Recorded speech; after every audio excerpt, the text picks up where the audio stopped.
Assalamualaikum warahmatullahi wabarakatuh. Perkenalkan, nama saya Dinda Aulandasari, NIM 2119094. Baiklah, di sini saya akan membahas tentang pengertian fitrah. Fitrah merupakan asal kata dari fatara yang mempunyai makna asal menciptakan.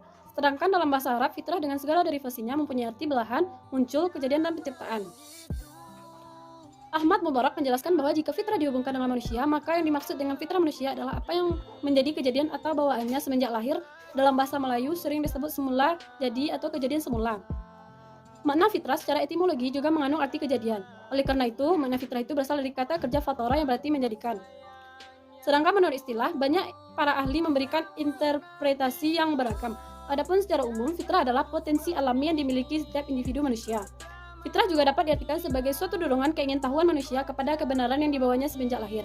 Motivasi atau dorongan keingintahuan manusia terhadap kebenaran ini Allah Subhanahu wa Ta'ala anugerahkan kepada setiap individu manusia, sedangkan digunakan atau tidaknya fitrah ini oleh manusia tergantung pada manusia itu sendiri. Dengan demikian, fitrah pada dasarnya baik dan sempurna. Fitrah juga memiliki probabilitas untuk menjadi baik dan buruk. Oleh karena itu, fitrah juga dapat diartikan sebagai dasar-dasar kemampuan manusia untuk menerima pendidikan dan pengajaran. Menurut Haji M. Arifin yang dikutip Sama'un Barki, di dalam diri manusia selalu terdapat dua potensi yang sama-sama kuat, yaitu potensi yang akan membawa seseorang kepada ketakwaan atau fitrah positif dan potensi yang akan membawa seseorang menuju kefasikan atau fitrah negatif. Oleh karena itu, fitrah yang membawa seseorang kepada kecenderungan menuju ke kehanifan pun akan selalu mengalami sentuhan-sentuhan dari potensi lainnya. Adapun Muhammad Fadil Al-Jamali yang dikutip Muhaimin dan Abdul Mujib memberikan makna fitrah sebagai kemampuan dasar dan kecenderungan yang murni atau natural bagi setiap individu. Selanjutnya ia menjelaskan bahwa fitrah ini lahir mempengaruhi dengan lingkungan sekitarnya, sehingga tumbuh dan berkembang ke arah yang lebih baik atau bahkan sebaliknya. B. Macam-macam fitrah. Yang A. Fitrah agama. Dalam diri manusia sudah ada fitrah beragama, yaitu fitrah agama Islam. Hal ini berdasarkan Quran Surah Al-A'raf, hadis yang diriwayatkan oleh Al-Bukhari yang artinya tidaklah anak itu dilahirkan melainkan dalam keadaan fitrah. Orang tuanya lah yang menjadikan anak itu Yahudi, Nasrani, Majusi. Dari hadis tersebut dapat diambil pengertian bahwa jika anak manusia ketika sudah lahir ke dunia menjadi beragama lain, misalnya Yahudi, Kristen, Majusi, dan lainnya, maka hal itu disebabkan oleh orang tua atau lingkungannya. Agama yang diakui oleh Allah adalah agama Islam. Sebagaimana firman Allah dalam Al-Quran Surah Al-Imran, artinya sesungguhnya agama di sisi Allah adalah agama Islam. Jika manusia mencari agama selain Islam, maka Allah tidak akan menerimanya dan dia termasuk orang-orang yang merugi di akhirat nanti. B. Fitrah suci. Dalam Al-Quran dinyatakan bahwa yang membuat manusia menjadi kotor adalah dosa. Tercantum dalam Quran Surah Al-Mutaffifin, artinya tidak sekali-kali tidak, bahkan kotor atau tertutup kalbu mereka karena dosa-dosa yang mereka kerjakan. Menurut Islam, manusia yang belum atau tidak berdosa adalah suci. Manusia baru akan berdosa apabila sudah baligh, kemudian melanggar hukum Allah. Manusia mempunyai kecenderungan untuk menuju ke arah kebenaran-kebenaran dari wujud suci. Manusia tidak bisa hidup tanpa mensucikan dan memuja sesuatu. Yang C. Fitrah berakhlak. Ajaran Islam menyatakan secara tegas bahwa Nabi Muhammad SAW diutus oleh Allah kepada manusia untuk menyempurnakan akhlak moral manusia. Dalam arti bahwa pada mulanya manusia sudah mempunyai fitrah bermoral atau berakhlak, sedangkan Nabi Muhammad SAW diutus oleh Allah untuk menyempurnakan atau mengembangkannya. Dorongan lain yang tersembunyi dalam diri manusia adalah berpegang pada nilai-nilai moral, dan ini tergolong pada kategori nilai-nilai utama. Manusia memiliki kecenderungan terhadap banyak hal, dan ternyata ada yang memberi manfaat secara fisik kepadanya, misalnya senang terhadap harta, sebab harta memberi manfaat kepada manusia dalam menutup egosentrisme, yakni dorongan untuk mempertahankan hidup. Dengan demikian, manusia mempunyai ketergantungan terhadap banyak hal, bukan karena hal itu bermanfaat, tetapi merupakan suatu keutamaan dan kebijakan. Dalam arti, ia tergolong sebagai kebaikan spiritual. Manfaat adalah kebaikan material, sedangkan keutamaan adalah kebaikan spiritual. Manusia menyukai kejujuran karena ia baik, dan ia membenci terhadap kejujuran, amanah, ketakwaan, dan kesucian adalah ketergantungan terhadap keutamaan. Ketergantungan jenis ini menurut Murtada Muntari terbagi menjadi dua bagian. Individual sosialnya ketergantungan terhadap sistem dan stabilitas. Yang D. Fitrah kebenaran. Manusia mempunyai kemampuan untuk mengetahui kebenaran. Dalam Al-Quran Surat Al-Baqarah, maka adapun orang-orang yang beriman, mereka mengetahui bahwa itu benar-benar dari Tuhan mereka. Karena manusia memiliki fitrah kebenaran, maka Allah memerintahkan kepada manusia untuk membuat solusi bagi setiap permasalahan secara benar. Sebagaimana firman Allah dalam Al-Quran Surat Al-Baqarah yang artinya, maka hendaklah kamu beri keputusan di antara manusia dengan kebenaran. Yang E. Fitrah estetika. Manusia tertarik secara total pada keindahan, baik keindahan dalam akhlak maupun keindahan dalam bentuk. Tidak ada manusia yang tidak mempunyai rasa suka kepada keindahan-keindahan. Pada kenyataannya dibutuhkan dengan sendirinya berpakaian bertujuan untuk melindungi tubuh dari panas dan dingin, dan pastinya memperhatikan keindahan dan estetika seni keindahan. Manusia pada dasarnya menyukai keindahan. Bila terlihat air gemercik, kolam untuk berenang, atau lautan luas membentang, maka dia merasakan kenikmatan dan kenyamanan. Demikian halnya dengan seni, yang berarti bentuk-bentuk yang indah. Menurut M. Quraisyhab, seni adalah keindahan. Ia merupakan ekspresi ruh dan budaya manusia yang mengandung dan mengungkapkan keindahan. Ia lahir dari sisi terdalam manusia yang didorong oleh kecenderungan seniman kepada yang indah. Apapun jenis keindahan itu, dorongan tersebut merupakan naluri manusia atau fitrah yang dianugerahkan Allah kepada hamba-hambanya. Sekian dapat saya jelaskan. Terima kasih. Assalamualaikum warahmatullahi wabarakatuh. Assalamualaikum warahmatullahi wabarakatuh. Saya Dini Febriani dengan NIM 211975 akan melanjutkan materi selanjutnya, yaitu tentang pengembangan fitrah manusia. Manusia diciptakan Allah selain menjadi hambanya juga menjadi khalifah di muka bumi. Selaku hamba dan khalifah, manusia telah diberi kelengkapan kemampuan jasmani, fisiologis, dan rohaniah yang dapat dikembang tumbuhkan seoptimal mungkin sehingga menjadi alat yang berdaya di kehidupan nyata.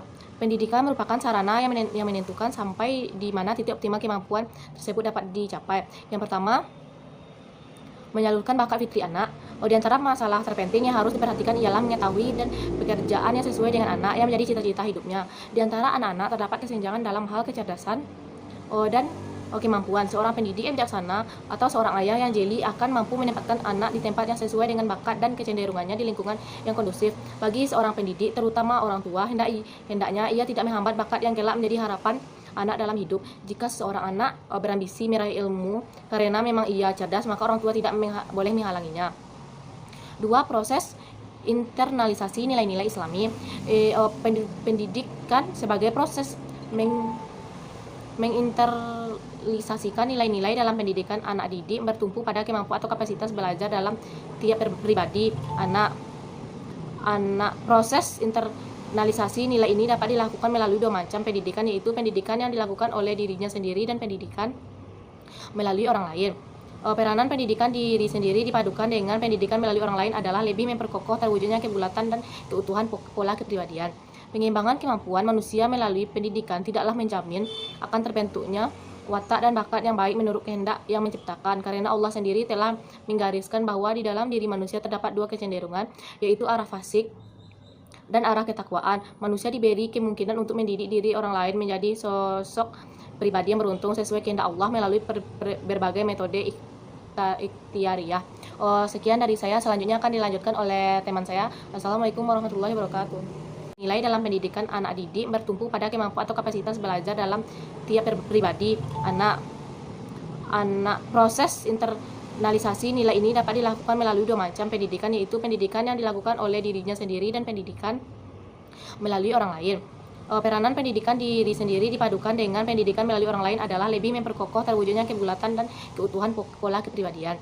Pengembangan kemampuan manusia melalui pendidikan tidaklah menjamin akan terbentuknya watak dan bakat yang baik menurut kehendak yang menciptakan, karena Allah sendiri telah menggariskan bahwa di dalam diri manusia terdapat 2 kecenderungan, yaitu arah fasik dan arah ketakwaan. Manusia diberi kemungkinan untuk mendidik diri orang lain menjadi sosok pribadi yang beruntung sesuai kehendak Allah melalui berbagai metode ikhtiariyah. Sekian dari saya, selanjutnya akan dilanjutkan oleh teman saya. Assalamualaikum warahmatullahi wabarakatuh. Assalamualaikum warahmatullahi wabarakatuh. Perkenalkan, nama saya Fadliani, NIM 2119117. Baiklah, saya akan membacakan materi tentang perbandingan teori filsafat dengan nativisme, empirisme, dan komprehensif, dan hubungannya dengan pendidikan. Teori filsafat dalam pendidikan Islam.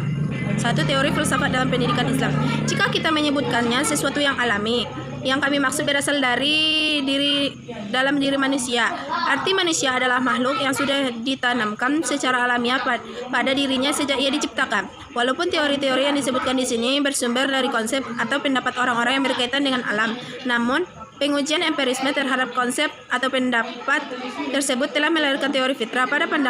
Pada pandangan para filsuf pendidikan Islam bertentangan dengan Quran Surah Ar-Rum ayat 30 atau hadis Muslim tentang sejarah fitrah manusia. Dalam menganut pandangan inisiatif ganda, fitrah dapat dijelaskan dalam istilah ini adalah potensi atau tren kecenderungan yang keduanya berinteraksi dengan lingkungan, sehingga bisa tumbuh baik atau buruknya. Dapat disimpulkan bahwa teori fitrah telah melahirkan pemahaman yang meliputi kecenderungan tauhid atau kebenaran, potensi kebaikan, dan potensi Islam.